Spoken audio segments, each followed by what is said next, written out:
نحمده ونصلي على رسوله الكريم اما بعد عن تمیم الداری رضی اللہ تعالی عنہ ان النبی صلی اللہ علیہ وسلم قال الدین والنصیحہ قلنا لمن قال للہ ولکتابہ ولرسولہ ولأئمة المسلمین وعامتہم او کما قال علیہ الصلاۃ والسلام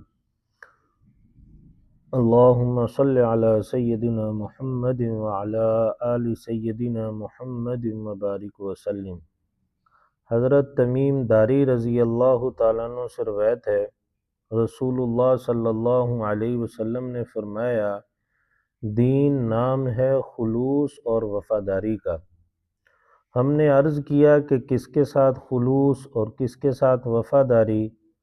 آپ صلی اللہ علیہ وسلم نے ارشاد فرمایا، اللہ تعالیٰ کے ساتھ، اللہ تعالیٰ کی کتاب کے ساتھ، اللہ تعالیٰ کے رسول کے ساتھ، مسلمانوں کے سرداروں، پیشواؤں کے ساتھ اور ان کی عوام کے ساتھ۔ یہ حدیث مبارکہ جوامع الکلم میں سے ہے۔ امام نووی رحمہ اللہ نے لکھا ہے کہ کل مقاصد دین کو یہ حدیث جامع ہے، اور اس پر عمل کر لینا گویا کہ دین کے پورے منشا کو ادا کر لینا ہے، کیونکہ دین کا کوئی شعبہ، کوئی گوشہ ایسا نہیں ہے جو اس حدیث مبارکہ کے مضمون سے باہر رہ گیا ہو۔ اس اجمال کی تفصیل یہ ہے کہ اللہ تعالیٰ نے، اللہ کے رسول صلی اللہ علیہ وسلم نے اس حدیث مبارکہ میں اللہ تعالیٰ، کتاب اللہ، رسول اللہ، ائمہ امت اور پیشوان ملت اسلام اور عام عوام مسلمانوں کے ساتھ خلوص اور وفاداری کو دین بتلایا ہے، اور یہی کل دین ہے، کیونکہ اللہ تعالیٰ کے ساتھ اخلاص اور وفاداری کا مطلب یہ ہے کہ اللہ تعالیٰ پر ایمان لایا جائے، جتنا ہو سکے اس کی معرفت اور پہچان حاصل کی جائے، اس کے ساتھ انتہائی محبت کی جائے، اس کی اطاعت اور عبادت کی جائے، اس کے ساتھ کسی کو شریک نہ ٹھہرایا جائے، مالک اور خالق جانتے ہوئے اس سے ڈرا جائے، غرض پورے دین کے یعنی پورے اخلاص کے ساتھ اور پوری وفا کے ساتھ اللہ تعالیٰ کی عبادت کا حق ادا کر دیا جائے۔ یہ دین کا ایک حصہ ہو گیا۔ اور اللہ تعالیٰ کی کتاب کے ساتھ وفاداری کیا ہے کہ اللہ کی کتاب کے اوپر ایمان لایا جائے، اس کی عظمت کا جو حق ہے وہ ادا کیا جائے، اس کتاب کا علم حاصل کیا جائے اور اس کے علم کو پھیلایا بھی جائے اور اس علم پر عمل بھی کیا جائے۔ اسی طرح رسول اللہ صلی اللہ علیہ وسلم کے ساتھ اخلاص اور وفا یہ ہے کہ آپ صلی اللہ علیہ وسلم کی تصدیق کی جائے، تعظیم اور توقیر کی جائے، عزت اور اکرام کیا جائے، ان سے ان کی تعلیمات اور ان کی سنتوں سے محبت کی جائے، دل و جان سے ان کی پیروی اور غلامی میں اپنی نجات اور کامیابی سمجھی جائے۔ ائمہ مسلمین یعنی مسلمانوں کے جو سردار ہیں، حاکم ہیں، پیشوا ہیں، رہنما ہیں، ان کے ساتھ خلوص اور وفاداری یہ ہے کہ ان کی ذمہ داریوں کی ادائیگی میں ان کی مدد کی جائے، ان کے ساتھ نیک گمان رکھا جائے، اور ان سے کوئی غفلت اور غلطی اگر نظر آ جائے تو بہتر طریقے پر اس کی اصلاح اور درستگی کر دی جائے، اچھے مشوروں سے دریغ نہ کیا جائے، اور جتنا ہو سکے ان کی بات کو مانا جائے، معروف طریقے سے ان کی بات مانی جائے۔ اور عام مسلمانوں کے ساتھ خلوص اور وفاداری یہ ہے کہ ان کی ہمدردی، ان کے ساتھ ہمدردی کرنے میں، ان کے ساتھ وفاداری کرنے میں پورا خیال رکھا جائے، ان کا نفع اپنا نفع، ان کا نقصان اپنا نقصان سمجھا جائے، جائز اور ممکن خدمت اور مدد سے دریغ نہ کیا جائے۔ تو جس کے جتنا مرتبہ ہے، جس کا جتنا مقام ہے، ان کے حقوق کو پہچان کر ان کی شفقت کے اور خدمت کے جو طریقہ کار ہو سکتا ہے ان کو پورا ادا کرنے کی کوشش کی جائے۔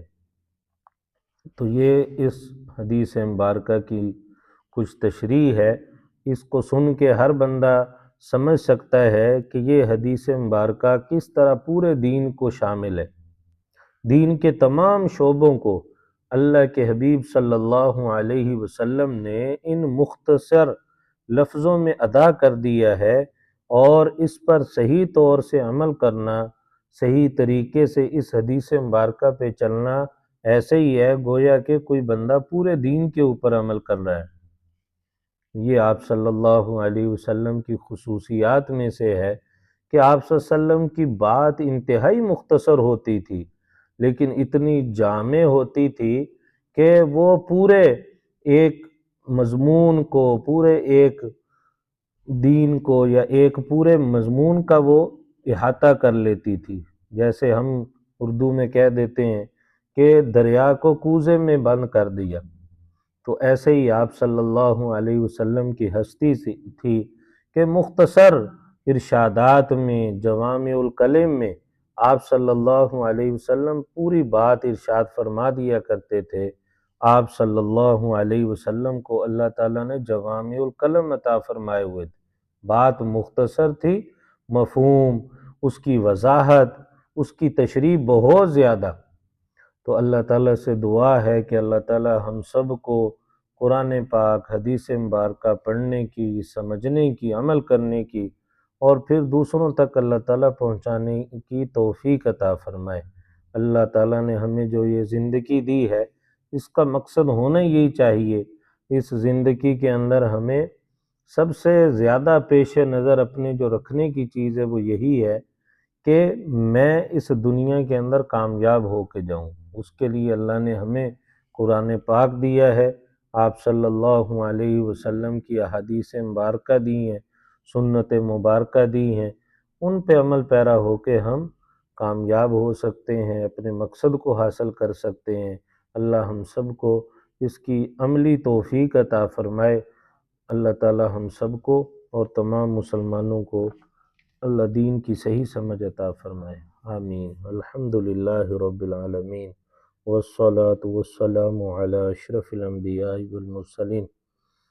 یا اللہ، یا رب کریم، اے دونوں جہانوں کے بادشاہ، اے زمین و آسمان کے خالق اور مالک، یا اللہ ہم سب کے ساتھ اپنی رحمت کا، فضل کا، کرم کا یا اللہ معاملہ فرما۔ یا اللہ ہم سب کے ساتھ اپنی رحمت کو شامل حال فرما، کبھی بھی بے آسرا، بے سہارا نہ فرما۔ اپنی رحمت سے، اپنے فضل و کرم سے ہم سب کو نواز دیجیے۔ یا اللہ آپ ہم سب کے حق میں یا اللہ جو بہتر ہے یا اللہ وہ سب ہم عطا فرما دیجیے۔ یا اللہ ہماری امیدوں سے، ہماری چاہتوں سے بڑھ کر عطا فرما دیجیے۔ یا اللہ خیر و برکت کو یا اللہ ہمیشہ ہمارے ساتھ شامل کر دیجیے۔ یا اللہ اپنی رحمت سے، اپنے فضل سے، اپنے کرم سے آپ نے کتنی ہمیں یا اللہ نعمتیں عطا فرمائی ہیں، یا اللہ ان گنت نعمتیں آپ نے ہمیں عطا فرمائی ہوئی ہیں۔ یا اللہ ہم سب کو یا اللہ اپنی محبت بھی عطا فرما۔ یا اللہ اس نعمت سے بھی ہم سب کو سرفراز فرما۔ اپنے پیارے حبیب صلی اللہ علیہ وسلم کی بھی سچی محبت، سچا عشق نصیب فرما۔ یا اللہ ہم سب کو اپنی ذات کے ساتھ، اپنے پیارے حبیب صلی اللہ علیہ وسلم کے ساتھ جنونی محبت عطا فرما۔ یا اللہ عشق کی انتہا نصیب فرما۔ یا اللہ زندگی بڑی تیزی سے گزرتی جا رہی ہے یا اللہ، اور ہمارے دلوں کے اندر یا اللہ جب ہم دیکھتے ہیں دین اسلام کی، آپ کے پیارے حبیب صلی اللہ علیہ وسلم کی، قرآن کی، یا اللہ جو اسلامی شعار کی محبت ہونی چاہیے تھی یا اللہ ہم کمی محسوس کرتے ہیں۔ یا اللہ اپنی رحمت سے، اپنے فضل سے یا اللہ ہم سب کے دلوں کو اپنی محبت سے لبریز فرما۔ یا اللہ انگ انگ، روئیں روئیں، ہڈی ہڈی، بوٹی بوٹی میں اپنی محبت پیدا فرما۔ اپنے نام کو یا اللہ ذکر کو جاری فرما یا اللہ، اپنے پیارے حبیب صلی اللہ علیہ وسلم کے یا اللہ ذات اقدس کے یا اللہ تمام یا اللہ حقوق کو پہچان کر اس کی ادائیگی کی ہم سب کو اور تمام مسلمانوں کو توفیق عطا فرما یا اللہ، پوری امت مسلمہ کو ہدایت نصیب فرما یا اللہ۔ ہم کمزور ہیں اور ہر کمزور طاقتور کا سہارا چاہتا ہے، آپ سے بڑھ کر کوئی طاقتور نہیں اور ہم سے بڑھ کر کوئی قوی نہیں، ہم سے بڑھ کر کوئی کمزور نہیں یا اللہ۔ ہمیں اپنی رحمت کا، اپنی یا اللہ عطا کا ہمیشہ آسرا اور سہارا نصیب فرما یا اللہ۔ ہمارا حال تو وہی ہے کہ جو بندہ پانی میں ڈوب رہا ہو اور کسی کو پکار رہا ہو کہ میرا ہاتھ پکڑ کے مجھے بچا لو یا اللہ، ہم بھی گناہوں کے یا اللہ سمندر میں یا اللہ ڈوب رہے ہیں۔ ہر لمحہ یا اللہ ہمارا گناہوں کے اندر یا اللہ گزر رہا ہے، نہ ہماری آنکھیں گناہوں سے محفوظ ہیں، نہ ہمارے کان گناہوں سے بچے ہوئے ہیں یا اللہ، نہ ہمارے خیالات جذبات گناہوں سے پاک ہیں یا اللہ۔ آپ اپنی رحمت سے، اپنے فضل سے یا اللہ ہم سب کو اس گناہوں والی زندگی سے یا اللہ، گناہوں والے یا اللہ ماحول سے یا اللہ ہماری حفاظت فرما یا اللہ۔ اپنی رحمت سے کے سہارے سے یا اللہ ہم سب کے ساتھ اپنی رحمت، اپنا فضل شامل فرما یا اللہ۔ ہمیں اپنی در سے ہر چیز مانگنے کی توفیق عطا فرما یا اللہ۔ ہمیں تو مانگنا بھی نہیں آتا یا اللہ، ہم سب کو اپنے در سے ہر چیز مانگنے کی یا اللہ سمجھ بوجھ بھی عطا فرما، طریقہ بھی عطا فرما یا اللہ۔ ہر چیز اپنے در سے لینے کی ہم سب کو یا اللہ ہمت توفیق عطا فرما۔ رب اغفر وارحم وانت خیر الراحمین۔ صلی اللہ تعالی علی خیر خلقہ محمد وآلہ وصحبہ اجمعین، آمین۔